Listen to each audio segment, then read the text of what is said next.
So think about this for just a minute.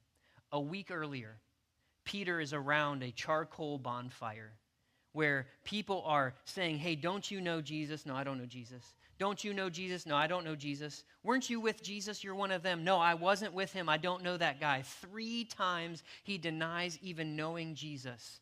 And Jesus gathers them around this charcoal bonfire again. He sets the scene. He recreates it. And what Jesus could have done is he could have said, Simon Peter, why'd you deny me?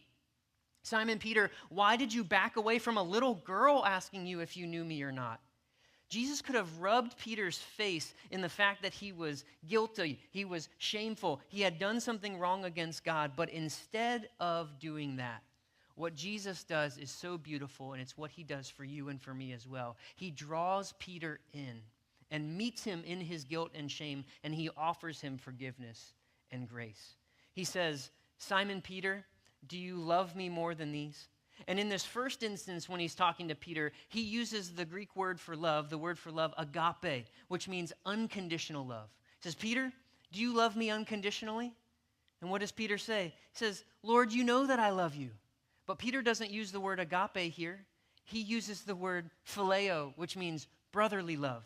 So Jesus says, Peter, do you love me unconditionally? And Peter says, Lord, I love you like a brother. You know, Lord, that I can't say that I love you unconditionally.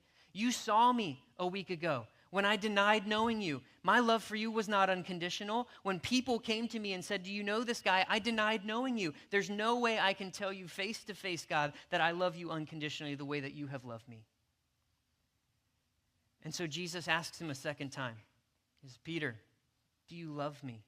Again, the term that Jesus uses here is the word agape, unconditional love, to which Peter responds a second time, Lord, you know that I love you like a brother, not unconditionally. My past is holding me back from loving you unconditionally. The things that I've done against you, I'm not worthy of loving you like that the way that you love me.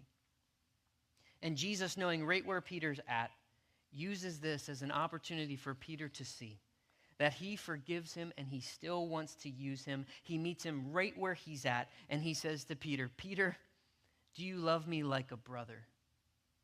And Peter replies, Lord, you know all things. You know I love you like a brother.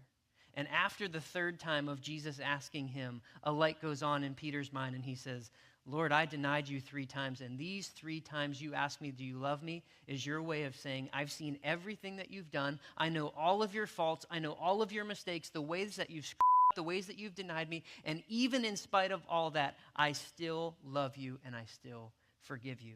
And that's when Jesus says to Peter, follow me.